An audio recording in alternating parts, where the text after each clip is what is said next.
বান্ধবীর বিয়েতে ওয়েটারের কাজ করতে দেখা গেল তালাকপ্রাপ্ত গরিব স্বামীকে, কিন্তু স্ত্রী এমনটা ভাবতেও পারেনি।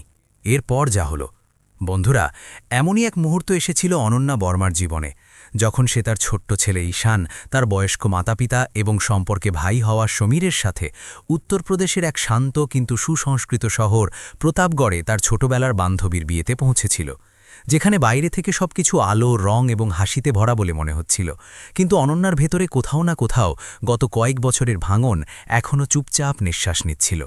বিয়ের পরিবেশ তেমনই ছিল যেমনটা প্রতিটি বড় বিয়েতে হয়ে থাকে। চারদিকে ঝাড়বাতির চমক, ব্যান্ড পার্টির উচ্চ শব্দ, আত্মীয়দের হাসি এবং খাবারের লম্বা লাইনে দাঁড়িয়ে থাকা মানুষজন, যারা নিজেদের দুঃখ ভুলে কিছুক্ষণের জন্য আনন্দ কুড়াতে এসেছিল। আর সেই ভিড়েই অনন্যাও একজন সাধারণ অতিথির মতো বসেছিল। ছেলেকে নিজের কাছে বসিয়ে তার প্লেটে পছন্দের লুচি তুলে দিচ্ছিল, কিন্তু মন বারবার কোনো এক অজানা অস্থিরতায় ভরে উঠছিল, যা সে নিজেও ঠিকমতো বুঝতে পারছিল না। তখনই সমীরের নজর হঠাৎ খাবারের টেবিলের কাছে ঘুরে বেড়ানো এক ওয়েটারের উপর গিয়ে পড়ল, যে বাকি ওয়েটারদের চেয়ে আলাদা ছিল, কারণ তার হাঁটার ধরনে আত্মবিশ্বাস নয়, বরং ক্লান্তি ছিল। তার চোখে কোনো চমক ছিল না, বরং এক গভীর চাপা লজ্জা ছিল, এবং তার মাথা বারবার নিচু হয়ে যাচ্ছিল, যেন সে প্রতিটি পেট পরিবেশন করার সময় নিজের অস্তিত্ব থেকেই চোখ লুকিয়ে রাখছিল। সমীর কিছুক্ষণ তাকে মনোযোগ দিয়ে দেখল, তারপর অনন্যার দিকে ঝুঁকে খুব ধীর কণ্ঠে বলল, অনন্যা, একটু ভালো করে দেখো, এই লোকটাকে কি তোমার চেনা চেনা মনে হচ্ছে না? অনন্যা প্রথমে একটু অন্যভাবে মাথা তুলল, কিন্তু যেই তার নজর ওই ওয়েটারের মুখের উপর পড়ল, তার হৃদয় জোরে স্পন্দিত হয়ে উঠল। নিঃশ্বাস যেন এক মুহূর্তের জন্য আটকে গেল, আর চোখের সামনে বহু বছর পুরনো ছবি ভাসতে লাগল। কারণ ওই ওয়েটার অন্য কেউ নয়, বরং তার প্রাক্তন স্বামী রাঘব মালহোত্রা ছিল। সেই রাঘব যে একসময় তাকে সারা জীবন সঙ্গ দেওয়ার প্রতিশ্রুতি দিয়েছিল, সেই রাঘব যে সমাজের সামনে তার চরিত্রের উপর প্রশ্ন তুলে তাকে জীবন্ত থাকা সত্ত্বেও একা ফেলে রেখেছিল। অনন্যার পুরো শরীর শিউরে উঠল। যে মানুষটিকে সে একসময় বড় অফিসের চকচকে চেয়ারে বসতে দেখেছিল, যে একসময় তার এবং তার ছেলের স্বপ্নের অবলম্বন ছিল, আজ সেই মানুষটি লোকজনের মাঝে মাথা নিচু করে ওয়েটারের পোশাক পরে থালা হাতে দাঁড়িয়েছিল। আর সেই মুহূর্তে অনন্যার মনে হল যেন জীবন কোনো সতর্ক বার্তা ছাড়াই তার পুরনো ক্ষতে আবার আঙুল রেখে দিয়েছে। রাঘবও তাকে দেখে ফেলেছিল। প্রথমে সে সঙ্গে সঙ্গে চোখ সরিয়ে নিল, যেন নিজের পরিচয় লুকাতে চাইছিল, কিন্তু পরের মুহূর্তেই যখন তার চোখ অনন্যার চোখের সাথে ধাক্কা খেল, তখন তার চোখের পাতায় বহু বছর ধরে জমে থাকা অশ্রু বাঁধ ভেঙে বেরিয়ে এলো। তার হাত কেঁপে উঠল, ট্রে মাটিতে পড়ে গেল, প্লেটগুলোর শব্দ পুরো হল ঘরে প্রতিধ্বনিত হল, এবং চারদিকে দাঁড়িয়ে থাকা লোকজন অবাক হয়ে সেই ওয়েটারকে দেখতে লাগল। হঠাৎ তার কি হলো এটা কেউ বুঝতে পারছিল না। অনন্যার হৃদয় যেন বুকের ভেতরেই ভেঙে টুকরো টুকরো হয়ে গেল। সে কিছুক্ষণ নিজের জায়গাতেই জমে রইল, তারপর কাঁপতে থাকা হাতে ঈশানকে সমীরের কোলে তুলে দিল এবং ভারী পায়ে রাঘবের দিকে এগিয়ে গেল। এখন আর লোকে কি ভাববে সেই ব্যাপারে তার কোনো ভ্রুক্ষেপ ছিল না, কারণ সেই মুহূর্তে তার সামনে তার অতীত দাঁড়িয়েছিল, নগ্ন, ভগ্ন এবং লজ্জায় মাথা নত করে।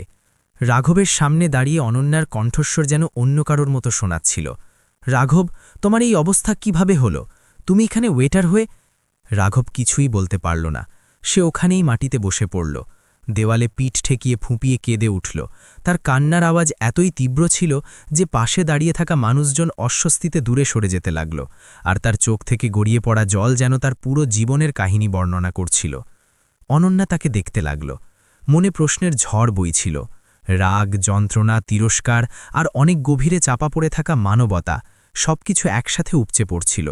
আর সেই মুহূর্তেই সে অনুভব করল যে এই দেখা হওয়াটা শুধু কোনো কাকতালীয় ঘটনা ছিল না, বরং হয়তো জীবনের সেই মোড় ছিল যেখান থেকে না তার অতীত সহজ হতে চলেছিল, না ভবিষ্যৎ। রাঘবের কান্নার ফাঁকে ভাঙা গলা বেরিয়ে এলো, অনন্যা, আমি সব হারিয়ে ফেলেছি, আমি সব হারিয়ে ফেলেছি। তার মুখ থেকে বের হওয়া এই শব্দগুলো যেন বাতাসে নয়, সোজা অনন্যার হৃদয়ে গিয়ে পড়ল। আর এক মুহূর্তের জন্য তার মনে হল যেন বিয়ের সেই কোলাহলে ভরা হলঘরে হঠাৎ সব কিছু থেমে গেছে। ঢাকের আওয়াজ, মানুষের হাসি, প্লিটির শব্দ সব কোথাও দূরে হারিয়ে গেছে, এবং সেখানে শুধু দুজন মানুষ রয়ে গেছে, একজন যে বহু বছর আগে ভেঙে পড়েছিল এবং অন্যজন যে ভেঙে গিয়েও নিজেকে সামলে রেখেছিল। অনন্যা কিছুক্ষণ চুপচাপ দাঁড়িয়ে রইল। তার চোখ রাঘবের ওপর স্থির ছিল, কিন্তু মস্তিষ্কে অতীতের পাতাগুলো একে একে খুলতে শুরু করেছিল। সেই দিনগুলোর কথা, যখন সে পূর্ণ বিশ্বাসে রাঘবের হাত ধরেছিল, সেই রাতগুলো যখন সে নিজের স্বপ্নগুলোকে রাঘবের স্বপ্নের সাথে জুড়ে দিয়েছিল, এবং সেই সকালগুলো যখন সে নিজের চেয়েও বেশি তার ভবিষ্যতের চিন্তা করত। আর তারপর হঠাৎ সেই দিনটা, যখন ওই একই মানুষটা সমাজের সামনে তার চরিত্রের ওপর প্রশ্ন তুলে তাকে জীবন্ত লাশে পরিণত করেছিল। সে চাইলে সেই মুহূর্তেই পিছন ফিরে চলে যেতে পারত, চাইলে তাকে ওখানেই কাঁদতে ছেড়ে যেতে পারত, কারণ তার চোখের জল সেই যন্ত্রণার কাছে কিছুই ছিল না যা সে অনন্যাকে দিয়েছিল। কিন্তু হয়তো মানুষ হওয়া একেই বলে যে যখন সামনের মানুষটি পুরোপুরি ভেঙে পড়ে, তখনও হৃদয়ে কোনো একটা কোণ তাকে একবার শোনার অনুমতি দিয়ে দেয়। অনন্যা দীর্ঘশ্বাস নিল এবং ধীর কিন্তু শক্ত গলায় বলল, সব হারিয়ে ফেলেছ, কিন্তু তোমার কি মনে আছে রাঘব, তুমি কি কি কেড়ে নিয়েছিলে? আমার সম্মান, আমার বিশ্বাস, আমার ছেলের শৈশব, সেসব কি তোমার আজও মনে আছে? রাঘব মাথা নিচু করে নিল। তার চোখ থেকে জল অনবরত বইছিল এবং সে মাটির দিকে এমনভাবে তাকিয়ে রইল যেন সেখানে তার সমস্ত অপরাধ লেখা দেখতে পাচ্ছিল। আর তারপর কিছুক্ষণ পর সে ভাঙা গলায় বলতে শুরু করল, এমনভাবে যেন প্রতিটি শব্দ বের করতে তার কষ্ট হচ্ছিল। অনন্যা, আমি জানি আমার চোখের জল তোমার এই ক্ষতগুলো পূরণ করতে পারবে না, কিন্তু আজ আমার সাথে যা কিছু হয়েছে তা আমারই কর্মের ফল। বলতে বলতে সে তার কাহিনী শুরু করল, কিভাবে সে লোভের বশবর্তী হয়ে নিজেরই মালিকের বিধবা স্ত্রীর কাছাকাছি যাওয়ার চেষ্টা করেছিল, কিভাবে তার মনে হয়েছিল যে ওই বিয়েতে তার জীবন আরও উঁচুতে পৌঁছে যাবে, আর কিভাবে সেই লোভে সে অনন্যাকে রাস্তা থেকে সরিয়ে দেওয়ার সিদ্ধান্ত নিয়েছিল। সে স্বীকার করল যে অনন্যার উপর ওঠা চরিত্রের অভিযোগ অন্য কারো নয়, বরং তারই লাগানো ছিল। সে কলেজের পুরনো গল্পগুলোকে বিকৃত করে ছড়িয়েছিল। সে ইচ্ছাকৃতভাবে মানুষকে বিশ্বাস করিয়েছিল যে অনন্যার সম্পর্ক তারই এক পরিচিতের সাথে ঠিক নয়, যাতে সমাজের আঙুল অনন্যার দিকে ওঠে আর সে নিজে সম্পূর্ণ নির্দোষ থেকে যায়। এই কথাগুলো শুনে অনন্যার মনে হলো যেন কেউ ধারালো পাথর দিয়ে তার হৃদয় ঘষে দিয়েছে। যে কথাটাকে সে বছরের পর বছর ধরে ভাগ্যের পরিহাস বলে মনে করে এসেছিল, আজ তারই সত্যিটা সামনে ছিল, এবং সেই সত্যিটা তার কাছে কোনো শাস্তির চেয়ে কম ছিল না। কারণ অচেনা মানুষ ধোঁকা দিলে ততটা গায়ে লাগে না যতটা নিজের মানুষ দিলে লাগে। রাঘব বলেই চলছিল, যেন বহু বছরের বোঝা আজই নামিয়ে দিতে চাইছিল। সে জানালো যে তার মালিকের বিধবা স্ত্রী যখন পুরো সত্যিটা জানতে পারল, তখন সে এক মুহূর্তেও সময় নেয়নি তাকে প্রত্যাখ্যান করতে, এবং তার মুখের ওপর শুধু এটুকু বলেছিল, যে মানুষ নিজের স্ত্রী আর সন্তানের হতে পারল না, সে আমার কি হবে। সেই দিনই তার চাকরি চলে গেল, সম্মান চলে গেল, এবং ধীরে ধীরে সব কিছু হাত থেকে ফসকাতে লাগল। পরিবার তার থেকে মুখ ফিরিয়ে নিল, আত্মীয়রা দূরত্ব তৈরি করল, এবং যে বন্ধুদের নিয়ে তার অহংকার ছিল, প্রয়োজনের সময় তারা সবাই উধাও হয়ে গেল। সে বলতে বলতে কেঁদে ফেলল। বলল যে পেট চালানোর জন্য সে ছোটখাটো চাকরি করল, মদের আশ্রয় নিল, যাতে নিজের অপরাধগুলো থেকে পালাতে পারে। কিন্তু প্রতি চুমুকের সাথে তার বিবেক আরও বেশি করে চিৎকার করে উঠত, আর অবশেষে সেই অবস্থাই হল যা আজ অনন্যা নিজের চোখে দেখতে পাচ্ছিল। একজন ভাঙা মানুষ, যে অন্যের বিয়েতে প্লেট তুলে নিজের পেট ভরছিল। অনন্যা সবকিছু শুনতে লাগল। তার মুখ শান্ত ছিল, কিন্তু ভেতরে উথালপাথাল চলছিল, কারণ একদিকে তার সামনে তার অপরাধী দাঁড়িয়েছিল, আর অন্যদিকে সেই মানুষটাই ছিল যে তার ছেলের বাবাও ছিল, আর এই সত্যিটাই সবচেয়ে বেশি ভারী মনে হচ্ছিল। সে ধীরে ধীরে জিজ্ঞেস করল, আর আমার ছেলে?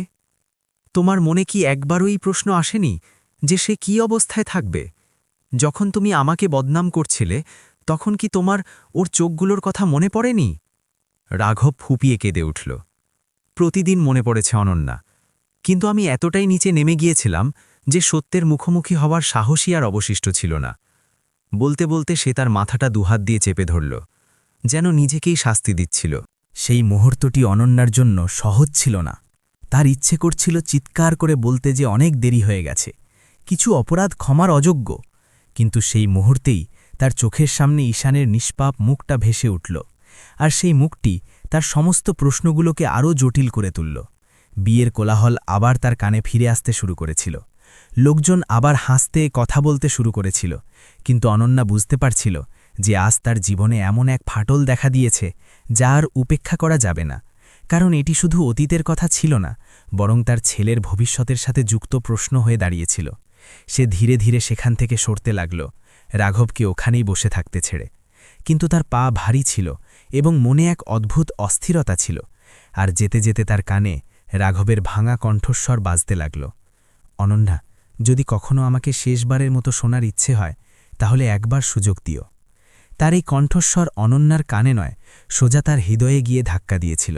এবং যদিও সে ঘুরে পিছনে তাকায়নি, যদিও তার পা তাকে বিয়ের সেই কোলাহলে ভরা হলঘর থেকে বাইরে নিয়ে এসেছিল, কিন্তু ভেতরে খুব গভীরে এমন কিছু ছিল যা অনবরত কাঁপছিল, যেন বহু বছর ধরে বন্ধ থাকা কোনো দরজা হঠাৎ অর্ধেক খুলে গেছে এবং এখন পুরোপুরি বন্ধও হতে পারছিল না। সে কোনো কথা না বলে সোজা তার মাতা পিতা এবং সমীরের কাছে পৌঁছাল। ঈশান তার কোলে উঠে এসেছিল, নিষ্পাপ চোখে সে তার দিকে তাকিয়েছিল, যেন জিজ্ঞেস করছিল যে মা, সব ঠিক আছে তো? আর সেই এক দৃষ্টি অনন্যার সমস্ত সাহস ভেঙে দিল, কারণ সে তার সন্তানকে কিভাবে বোঝাত যে আজ তার জীবনের সবচেয়ে কঠিন প্রশ্নগুলোর মধ্যে একটি তার সামনে এসে দাঁড়িয়েছে। সমীর তার অবস্থা দেখে নিয়েছিল, চোখের লাল ভাব, মুখের ফ্যাকাশে রং এবং ঠোঁটের সেই কাঁপুনি যা কেবল ভেতরের ঝড়ে সাক্ষ্য দিচ্ছিল। সে ধীরে ধীরে জিজ্ঞেস করল, অনন্যা, ওই লোকটি কে ছিল? তুমি এমন অবস্থায় কেন আছো? অনন্যা কিছুক্ষণ কোনো কথা বলল না। সে ঈশানকে বুকে জড়িয়ে রাখল, তার পিঠ হাত বুলিয়ে দিতে লাগল, যেন নিজেকেই সামলাচ্ছিল। আর তারপর হঠাৎ যেন কোনো বাঁধ ভেঙে গেল। সে ধীর কিন্তু কাঁপা কাঁপা গলায় সব কিছু বলে দিল, বিয়ে থেকে শুরু করে বিবাহ বিচ্ছেদ পর্যন্ত, মিথ্যে অপবাদ থেকে শুরু করে সমাজের ফিসফিসানি পর্যন্ত। এবং আজ সেই মানুষটিকে ওয়েটারের পোশাকে দেখে তার ভেতরে যা কিছু ভেঙেছিল সে সব কিছু। তার বাবা অনেকক্ষণ চুপ করে বসে থাকলেন, তার চোখে রাগও ছিল এবং অসহায়তাও ছিল। আর তারপর তিনি দীর্ঘশ্বাস ফেলে বললেন, মা, যে একবার তোকে ভেঙেছে সে আবারও ভাঙতে পারে। সম্পর্কে সবচেয়ে বেশি দাম থাকে বিশ্বাসের। মা ঈশানের দিকে তাকালেন, তারপর অনন্যার দিকে, আর তার গলা ধরে এলো, কিন্তু এটাও সত্যি যে বাচ্চাটা বড় হয়ে প্রশ্ন করবে, আর সেই প্রশ্নের উত্তর দেওয়াটা সবচেয়ে কঠিন হবে। সমীর হাত মুষ্টিবদ্ধ করল, দিদি, ওই লোকটা আজ কাঁদছে কারণ তার কাছে আর কোনো রাস্তা অবশিষ্ট নেই। আজ যদি তার কাছে টাকা আর সম্মান থাকত তাহলে কি সে ঘিরে আসত? এমন মানুষের উপর ভরসা করা মানে নিজেকেই ধোঁকা দেওয়া। অনন্যা সবকিছু শুনতে লাগল, প্রতিটি শব্দ তার মনে হাতুড়ির মতো আঘাত করছিল, কারণ প্রত্যেকেই নিজের জায়গায় ঠিক ছিল। আর এটাই ছিল সবচেয়ে বড় সমস্যা। এখানে কেউ পুরোপুরি ভুল ছিল না, কিন্তু সিদ্ধান্ত কোনো একদিকে ঝুঁকলেই কারো না কারো ক্ষতি নিশ্চিত ছিল। সেই রাতে অনন্যা ঘুমাতে পারল না। ঈশান তার পাশে গভীর ঘুমে আচ্ছন্ন ছিল। মাঝে মাঝে ঘুমের ঘোরে হেসে উঠত, মাঝে মাঝে পাশ ফিরত, এবং প্রতিটি নড়াচড়ার সাথে অনন্যার মন আরও বেশি ভারী হয়ে উঠছিল। কারণ এই সেই নিষ্পাপ শিশু যার জন্য সে যে কোনো কষ্ট সহ্য করতে পারত, কিন্তু এই সেই কারণও ছিল যার জন্য তার সিদ্ধান্ত নেওয়াটা আরও কঠিন হয়ে পড়েছিল। তার বারবার সেই প্রশ্নটার কথা মনে পড়ছিল যা ঈশান প্রায়ই জিজ্ঞেস করত, মা, সবার বাবা থাকে, আমার বাবা কোথায়? ওই প্রশ্নটা কোনো তীরের মতো তার হৃদয়ে বিঁধে যেত। সে জানত যে সে তার ছেলেকে একাও বড় করতে পারবে, তাকে ভালো প্রতিপালন দিতে পারবে, কিন্তু সে কি সমাজ আর নিজের কৌতূহল থেকে তাকে পুরোপুরি বাঁচাতে পারবে? একদিন কি ঈশান এটা ভাববে না যে হয়তো তার মাই তাকে তার বাবার থেকে দূরে সরিয়ে রেখেছিল? সকাল হতে হতে অনন্যার চোখে মুখে ক্লান্তি স্পষ্ট দেখা যাচ্ছিল, কিন্তু চোখে এক অদ্ভুত দৃঢ়তাও ছিল, যেন সারা রাত ভেবে সে কোনো সিদ্ধান্তে পৌঁছেছিল।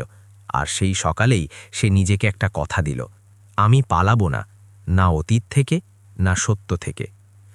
সন্ধ্যা ঘনিয়ে আসতেই সে সেই জায়গায় পৌঁছল যেখানে রাঘব কাজ করত। সেই জায়গাটা চকচকে ছিল না, সেখানে বিয়ের কোনো জাঁকজমক ছিল না, শুধুই বাসি খাবারের গন্ধ, ক্লান্ত মুখ এবং জীবনের সাথে লড়াই করা মানুষজন ছিল। আর তাদেরই মাঝে রাঘব নিচু হয়ে মেঝে পরিষ্কার করছিল, মুখে সেই একই ক্লান্তি, সেই একই শূন্যতা। অনন্যাকে দেখে সে থমকে দাঁড়াল, তার চোখে বিস্ময়ও ছিল এবং ভয়ও ছিল, যেন সে বিশ্বাসই করতে পারছিল না যে অনন্যা সত্যিই ফিরে এসেছে। অনন্যা সোজা কথায় বলল, আমি তোমাকে শেষবারের মতো শুনতে এসেছি রাঘব, কিন্তু এই শোনাটা তোমার জন্যও সহজ হবে না। রাঘব চুপচাপ মাথা নাড়ল। সে দাঁড়িয়ে রইল, চোখ নিচু করে, যেন কোনো শাস্তির অপেক্ষায় ছিল। অনন্যার গলা কাঁপছিল, কিন্তু কথাগুলো স্পষ্ট ছিল। আমি তোমাকে স্বামীরূপে কখনো ক্ষমা করতে পারব না। তুমি আমাকে বদনাম করেছ, আমার আত্মসম্মানকে পিষে মেরেছ। এই ক্ষতগুলো কখনো পূরণ হবে না। রাঘবের চোখ থেকে জল ঝরে পড়তে লাগল, কিন্তু অনন্যা এক মুহূর্ত থেমে বলল, আর সেই মুহূর্তটিই সবচেয়ে ভারী ছিল। আমি একজন মাও, আর একজন মা তার সন্তানের ভবিষ্যৎকে অবহেলা করতে পারে না।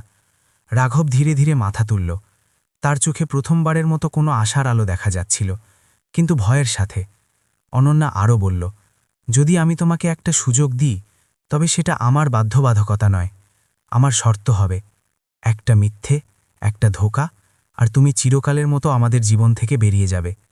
রাঘবের নিঃশ্বাস দ্রুত হয়ে গেল। সে যেন মাটিতে পড়তে পড়তেও বেঁচে গেল।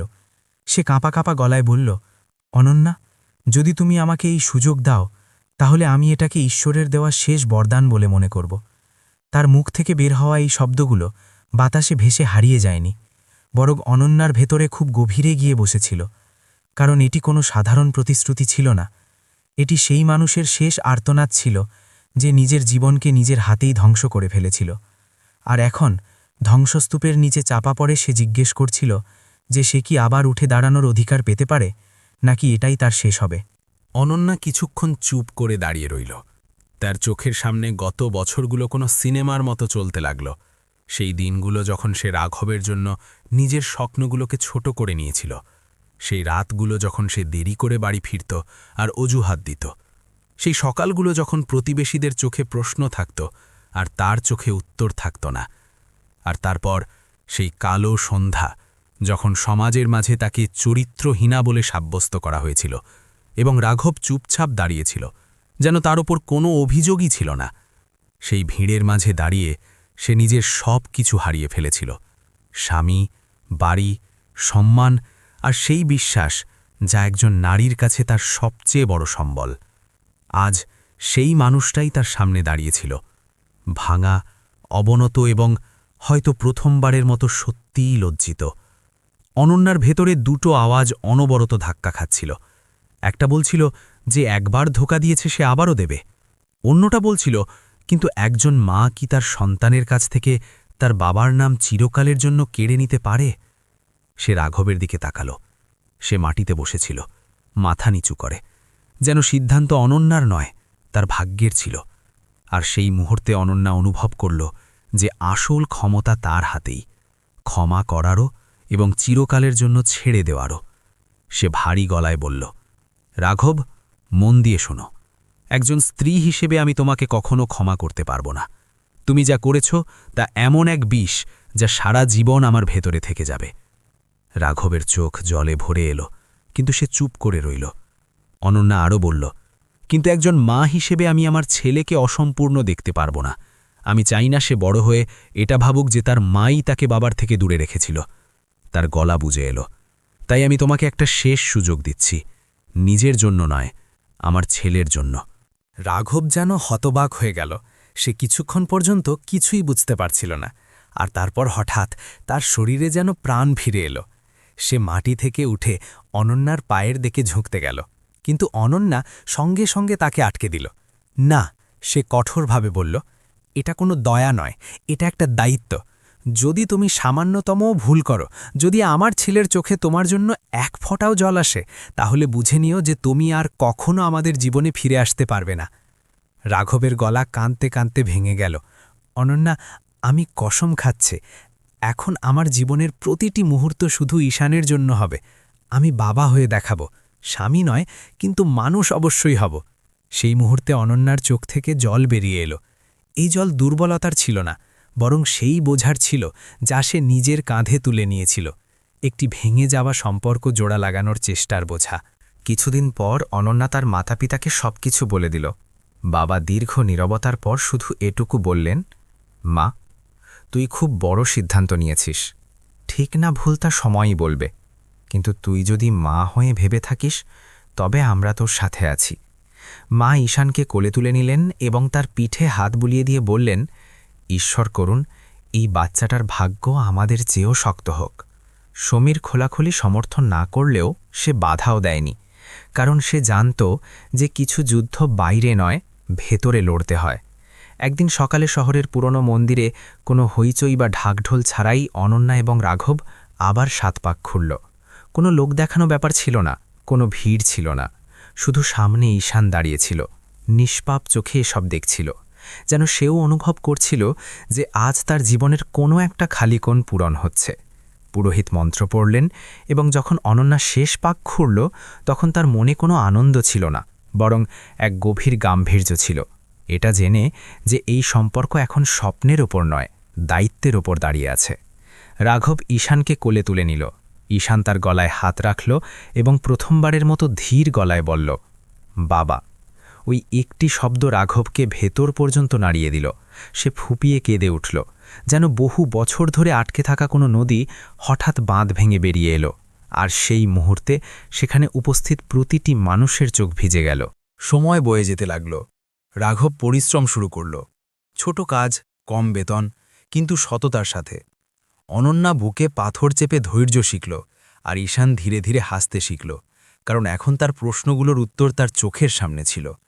মানুষজন অনেক কথা বলল। কেউ বলল এত বড় ভুল করে ফেলল, কেউ বলল ধোঁকাবাজকে আবার আপন করে নেওয়াটা বোকামি। কিন্তু অনন্যা কখনো সাফাই দেয়নি। সে শুধু এটুকু বলতো, আমি ভুল ক্ষমা করিনি, আমি আমার ছেলেকে তার বাবা ফিরিয়ে দিয়েছি। কারণ কিছু সিদ্ধান্ত সমাজের জন্য হয় না, কিছু সিদ্ধান্ত কেবল একজন মায়ের মনই নিতে পারে। বন্ধুরা, এই কাহিনী আমাদের শুধু একটি সম্পর্ক দেখায় না, বরং এমন একটি সত্যি দেখায় যা প্রায়শই আমরা উপেক্ষা করে যাই, যে স্বামী স্ত্রীর সম্পর্ক শুধু একসাথে থাকার নাম নয়, এটি বিশ্বাসের ভিত্তির ওপর দাঁড়িয়ে থাকে।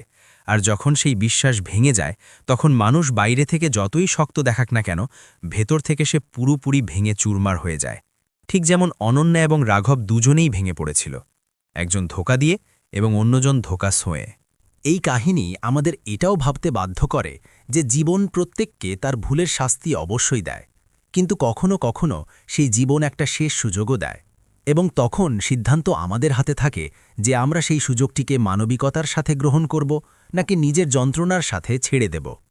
কারণ ক্ষমা করা দুর্বলতা নয়, আবার প্রতিবার ক্ষমা করাটাও জরুরি নয়। আসল প্রশ্ন হল, আমরা কি দামে কি বেছে নিই।